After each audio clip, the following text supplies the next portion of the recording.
Le show s'ouvre, le pay-per-view s'ouvre, à l'image des shows hebdomadaires de l'AEW depuis ces 2 mois. Le pay-per-view, ce que payent les gens pour regarder, s'ouvre avec la Battle Royale pour le titre intercontinental, que je raconte, international, défendu par la mascotte Orange Cassidy, comme je l'aime appeler, l'attardé à poche. Putain, est-ce que vous vous rendez compte que Tony Khan, avant qu'on parle du match, Tony Khan commence son pay-per-view, vous payez pour regarder en temps normal, il vous fait commencer son pay-per-view par une battle royale avec 20 gars dans le ring en même temps, sans aucune coordination, qui doivent se faire passer par-dessus la troisième corde. Une battle royale. Il n'y a rien de spectaculaire dans ce type de match, et je trouve ça absolument honteux de commencer ton show avec ça. Je trouvais ça déjà honteux d'avoir une Battle Royale présente dans un pay-per-view de base, mais là, le commencer avec... Wouh! Mon Dieu, Tony Khan, le booker de l'année, on le rappelle. La Battle Royale, 20 personnes dans le ring. Et j'imagine que Tony Khan se dit, eh ben oui, c'est aussi excitant qu'un Royal Rumble par exemple. Sauf que non.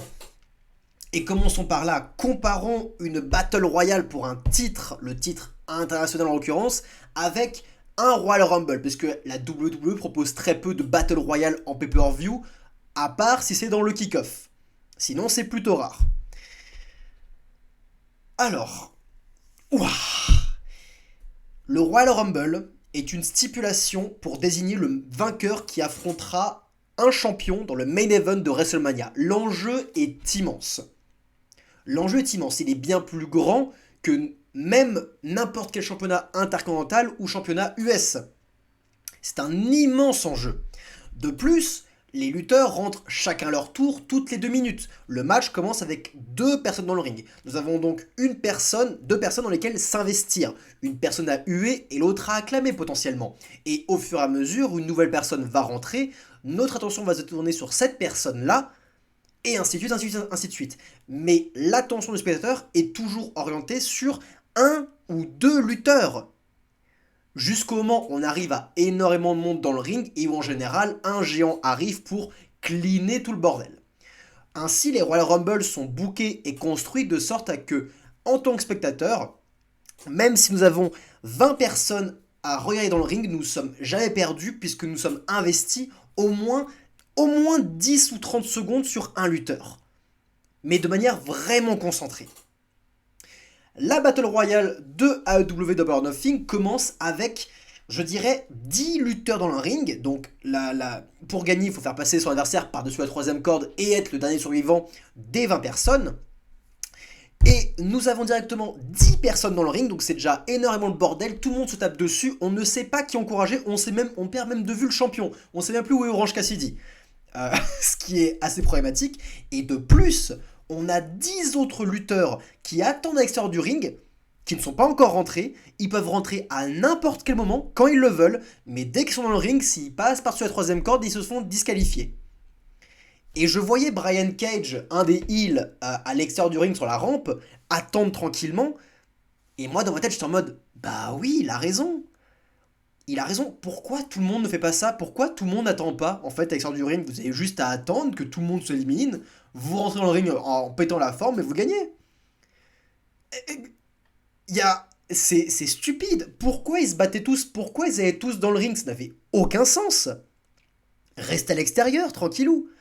Donc déjà, je me sentais insulté, je me sentais déjà pris pour un con, ou alors je sentais que je matais des débiles mentaux s'affronter. Et c'est jamais un grand plaisir quand la personne la plus intelligente des 20 mecs dans le ring, c'est Brian Cage, la montagne de muscles. Ouais, on aura fait mieux comme booking, vous me direz pas le contraire. Mais bref, l'autre point que je veux avancer, c'est que une Battle Royale, comme je le dis, c'est un truc de jobber. Quand je pense Battle Royale, je pense à la Battle Royale pour André le Géant, vous voyez, où tous les jobbers qui n'ont pas eu un truc à WrestleMania se confrontent pour gagner un prix qui n'a aucune valeur. Battle Royale égale jobber pour moi. Là, c'est pour le prestigieux titre international tenu par Orange Cassidy, qui est une blague sur pattes. Et je ne dis pas ça pour l'insulter, là c'est un fait que vous l'aimez ou que vous ne l'aimez pas. Orange Cassidy est une blague. Une blague qui dure depuis extrêmement longtemps.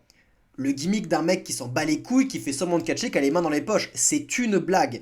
Mais où Tony Khan l'a mis over comme pas possible, et il se retrouve à avoir une série d'invincibilité à battre des catcheurs bien plus crédibles que lui toutes les semaines.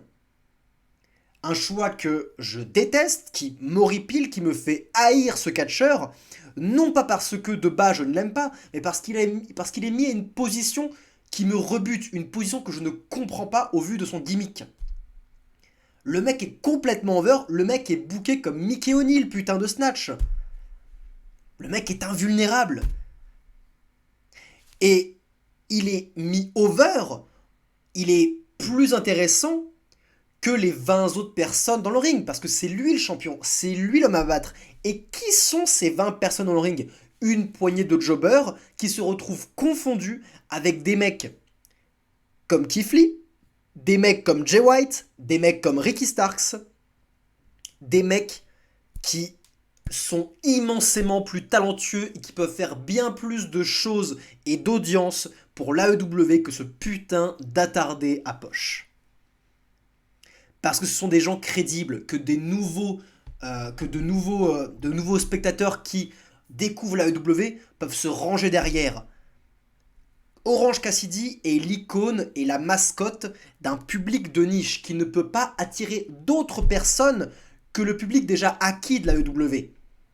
Et c'est pour cette raison que l'AEW fait toujours les mêmes audiences semaine après semaine, qui va entre 800 000 et 900 000 spectateurs d'un point de vue hebdomadaire, parce qu'ils ne font rien en leur pouvoir pour attirer de nouvelles audiences. Il n'y a plus de stars, il n'y a plus d'élévation de nouveaux talents, on vous remet ceux que vous aimez, en l'occurrence Orange Cassidy, qui a cette foule et ses spectateurs et ses fans marques dans la poche, dans ses poches, sans mauvais jeu de mots.